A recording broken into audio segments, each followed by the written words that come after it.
기자쇼 안지용입니다. 오늘은 오랜만에 방송인 박수홍 씨 관련된 소식을 준비했습니다.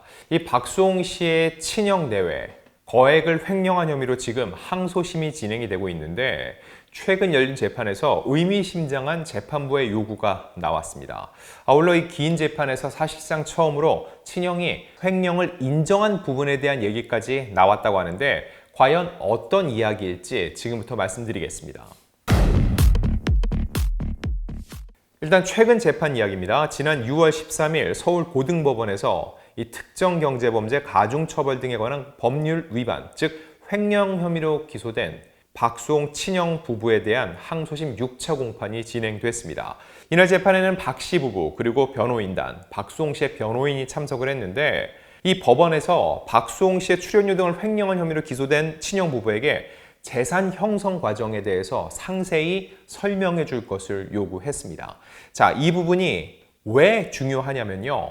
자, 분명히 이 친형 내외가 상당한 재산을 축적했다는 것은 언론 보도, 그동안의 재판 과정에서 많이 알려졌죠. 박수홍 씨의 가족 법인을 운영하면서 친형 내외가 돈을 불려왔다는 건데 그 규모가 박수홍 씨보다 더 크다?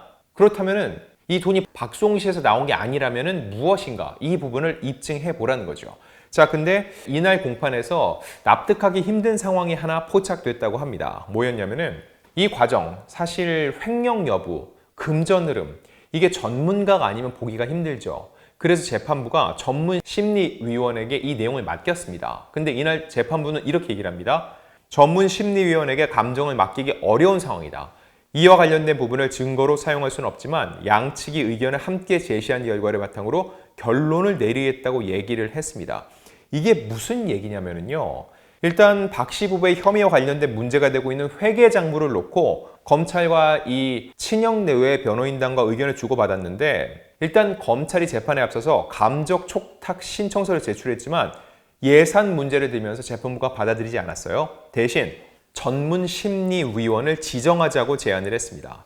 공인 회계사를 지정해서 양측이 자료를 제출하고 횡령 관련 자금들이 어느 쪽으로 흘려가는지를 분석해보면 유의미할 것 같다. 양형에도 상당히 중요한 자료가 될 것 같다고 얘기를 했습니다. 자, 그래서 이 기간이 꽤 길었어요. 석 달 넘게 진행된 것으로 알고 있습니다. 그래서 공판 연기가 되기도 했었는데 그렇게 돼서 재개가 됐으니까 당연히 석 달 넘게 이 전문 감정위원이 평가한 내용을 바탕으로 재판이 진행될 거라고 생각을 했고 그리고 감정위원은 실제로 본인이 판단하고 작성한 문서를 이미 재판부에 전달을 한 것으로 저는 취재를 했습니다.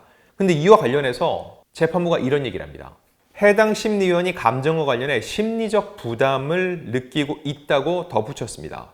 사실 저는 좀 이 부분이 납득이 쉽게 되지 않는 게 본인이 석 달 넘게 들여다봤죠. 객관적인 숫자를 갖고 판단된 내용이 있을 건데 그거에 대해서 어느 정도 준비된 자료도 있고요. 이거에 대해서 그날 증인 신문을 통해서 얘기를 하면 되는 건데 갑자기 장기간 조사한 후에 이를 왜 말하기 힘든 것인지 심리적으로 어떠한 어려움이 있는 것인지 어떤 부담인지 이 부분이 쉽게 납득이 되지 않는다는 겁니다. 결과적으로 볼 때는 이분이 석 달 넘게 조사를 하고 분석을 해서 작성을 했는데 본인이 나와서 그거에 대해서 증언을 하지 않았기 때문에 재판부는 얘기를 합니다.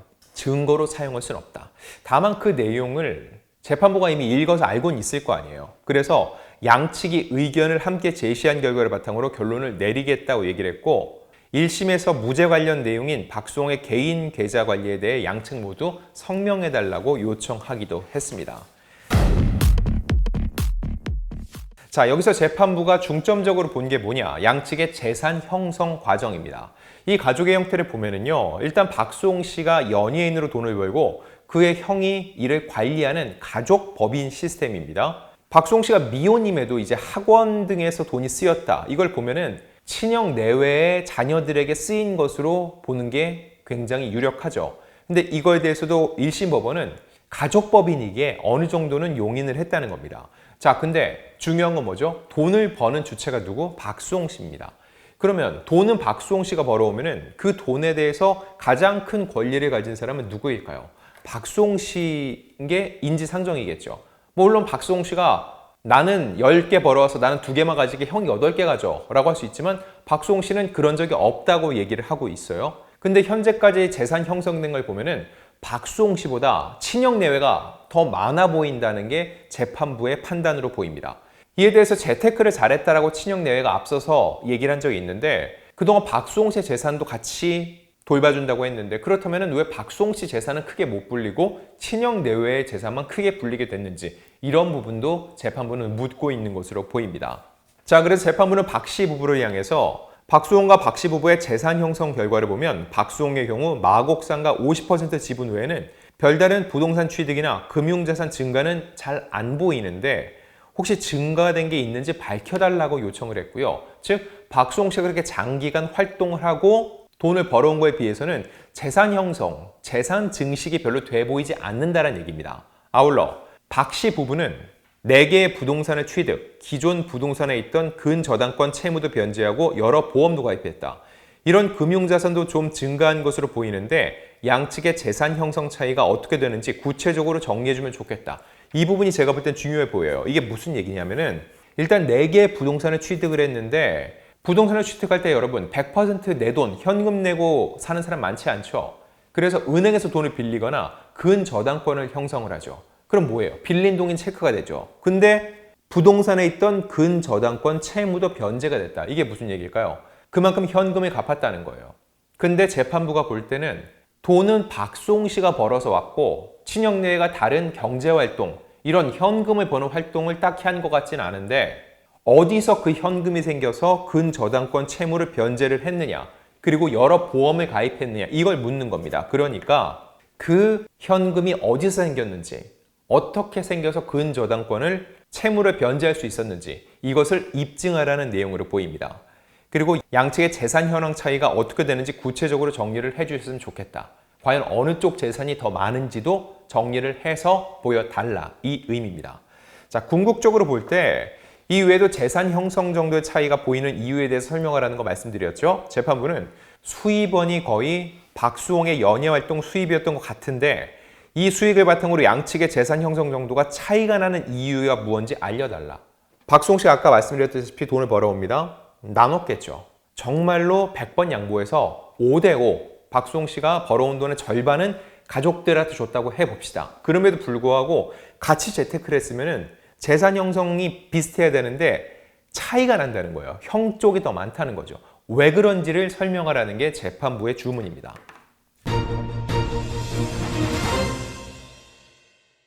자, 이 부분을 밝히는 게 정말로 중요해요. 왜 그러냐?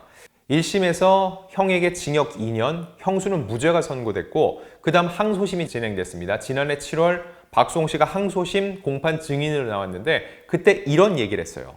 1심 판결을 보고 횡령이 탈세를 위한 것에 국한되고 개인 횡령이 무죄로 나오는 등 결과에 통탄했고 원통함을 느꼈다면서 너무 억울했던 게 매출 100%를 재간했다. 다른 소속사로 가도 됐지만 가족이기 때문에 신뢰했고 사랑했다. 소속사 분쟁이 많은 곳이라 누구보다 믿을 수 있는 형제여서 감사했다. 날 위해 살고 있다고 늘 얘기했고 절대적 신뢰를 갖고 있었기에 의심하지 않았다라고 토로했습니다. 아울러 친형 부부로부터 너를 위한 재테크라는 말을 들었다. 동업이 해지될 때까지 제 이름으로 된 부동산이 없었다. 모두가 이들이 50% 나눠 가진 부동산뿐이다. 한 사람의 희생을 담보로 다른 이들의 이익을 챙긴 것은 가족이라 하더라도 절대로 있어서는 안 될 일이다. 이런 일이 다시는 발생하지 않아야 된다고 격분했습니다. 바로 이 부분을 밝히는 길이라는 거죠. 이렇게 100% 내가 매출을 냈는데 왜 결과적으로 볼 때는 그렇게 형성된 재산 대부분이 형 내외에 가 있는지 박수홍 씨는 이거에 대한 의문을 제기했고 항소심 재판부도 이 부분에 대해서 그 차이가 왜 발생했는지 설명을 하라. 과연 근저당권을 말소할 수 있는 채무 변제의 금액은 어디서 나온 건지 그걸 알려달라. 이거를 재판부가 요청을 한 거라는 겁니다. 자, 그리고 아울러 친형이 이 혐의를 계속 완강히 부인해왔다. 이런 보도가 많았고 물론 1심에서 일부 인정한 부분도 있는데 추가적으로 인정한 부분이 있다. 이런 보도가 있었습니다. 일단 스타뉴스의 취재를 보도를 보면은 친형 내외가 앞서 1심에서 유죄로 판단했던 박 씨가 박수홍의 매니지먼트 회사명이 법인카드를 개인적 용도로 사용하고 회사의 허위 직원을 등재시킨 뒤 그에 대한 급여 명록으로 돈을 착복해 횡령한 부분과 위 회사 자금으로 개인 변호사 선임 비용을 지출하고 그 외 개인 물품 구매 등의 목적으로 회사 자금을 횡령한 부분에 대해 잘못을 인정한다고 입장을 밝힌 것이라고 확인했다. 이렇게 보도를 했습니다. 자, 원래는 맨 처음에 인정한 부분도 있습니다. 그건 뭐냐? 기존에 인정했던 거는 이 메디아분과 라의 법인에서 변호사비를 본인이 횡령을 인정을 했고요. 이후에 부동산 관리비를 법인에서 인출한 점도 인정을 했습니다. 자, 그런데 매니지먼트 회사명이 법인카드를 개인적 용도로 사용하고 회사에 허위 직원을 등재시킨 뒤 이에 대해서 급여 명목으로 돈을 착복해 횡령 부분을 추가로 인정한 건데, 이거는 왜 그랬을지 놓고 보면은 제가 박송우 씨 측에도 확인을 해봤습니다. 이 해당 내용, 인정 부분은 지난 3월 5일 열린 5차 공판 때 다뤄진 내용이라고 합니다. 자, 이 부분을 박송우 씨 측에서는 이렇게 얘기를 합니다. 지난 3월 5일자로 열리는 5차 공판 기일에서 피고인들이 1심에서 유죄로 판단한 부분, 즉 박수홍의 친형이 박수홍의 매니지먼트 회사명의 법인카드를 개인적 용도로 사용하고 회사의 허위 직원을 등재시킨 뒤 그에 대한 급여 명목으로 돈을 착복하여 횡령한 부분, 그리고 위 회사 자금으로 개인 변호사 선임 비용을 지출하고 그 외 개인 물품 등의 목적으로 회사 자금을 횡령한 부분에 대해서는 잘못을 인정한다고 입장을 밝혔다고 전했습니다. 자, 이렇게 놓고 봤을 때 일단 1심에서 혐의가 인정된 부분, 원래는 이 부분 중에서도 또 일정 부분은 그조차도 사실이 아니라고 얘기를 했죠. 항소를 했다는 게 어떤 뜻일까요?